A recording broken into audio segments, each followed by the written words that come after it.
Hi, I'm Steve Vesterli, and this is Beneficial Intelligence, a new weekly podcast with stories and pragmatic information for CIOs and other IT leaders.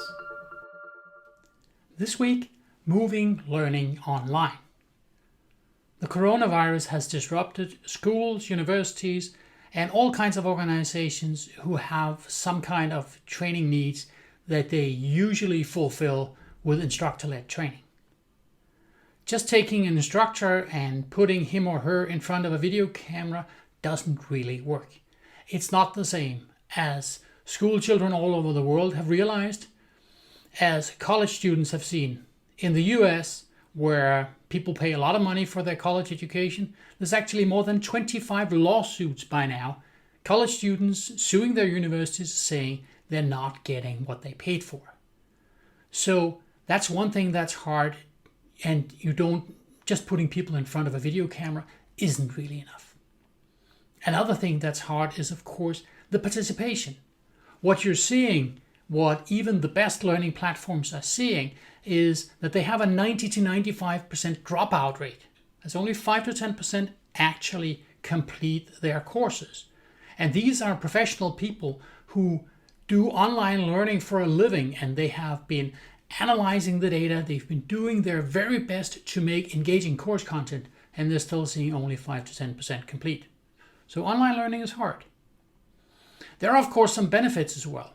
You get the recording, so you can give people access to the learning content, even if an instructor is not available, so you can give access on any schedule. And of course, sometimes you get the ability to get some feedback from people who normally do not speak up. We saw that this week when on the Supreme Court, the US Supreme Court went to video meetings, and Justice Clarence Thomas, who is famous for simply sitting on the court and pondering and not asking questions. He's actually, in one period, he was silent for 10 years of Supreme Court cases. But he was on video and he was given the floor, and he did ask insightful questions. So sometimes you can use the fact that you have people on a video call to make sure that you get everybody's participation. So what are your options for delivering online training? You can use all the tools you already have. There's recorded video, there is video conferencing like Zoom, there is your chat function like Slack, or you can subscribe to one of the learning platforms. The online learning platforms, several of them, are offered as SaaS solutions. So you basically swipe your credit card and you have access to everything in the cloud. So what should you choose? It depends on what kind of learning you're looking for. If you're just looking to convey information, then a recorded video can be fine.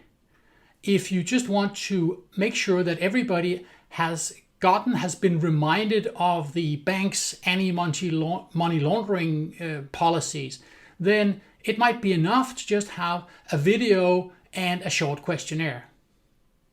If you're trying to impart soft skills, then you need something that happens in real time. You need a video call. If you're teaching people communication, you can't have that as a one-to-one interaction with an instructor. You need to have a team together at the same time.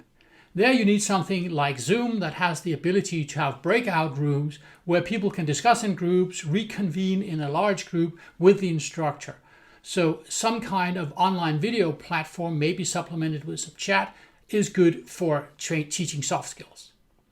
If you're teaching hard skills, some specific technical knowledge, somebody needs to be able to operate a specific piece of software or be able to program more effectively, then you need something more than just a video. You probably need one of the learning platforms to get the engagement and to get the completion that you need for people who need to master a large amount of material, so you can give them videos, text, quizzes There's all of this gamification that is part of the online learning platforms, where you have scoreboards, where you can have who has gotten the most stars. All of this friendly competition can help achieve the learning goals you're looking for. And last, you need to measure the results. So if you're just trying to impart information, then you can simply measure whether somebody has watched the video to the end. If you are teaching soft skills, then you can use a subjective measurement. You can ask the participants, how happy, how satisfied are you with the content of this course, with the learning that you have experienced in this online training?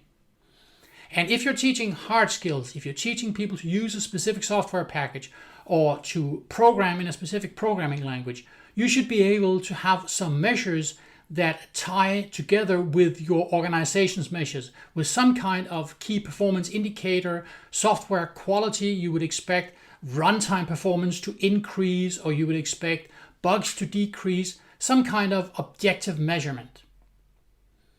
Once you have a measurement in place, whether it's for an information transfer, whether it's for soft skills or for hard skills, then you can see if you're achieving a reasonable result. And if you're not happy with the result, you can tweak the training form and measure again. If you're measuring, then you can make meaningful changes and see if you're improving. If you're not measuring, you're flying blind. Thank you for watching Beneficial Intelligence, a weekly podcast with stories and pragmatic information for CIOs and other IT leaders. If you like this content, please spread the word. If you have comments, please get in touch. See you next week.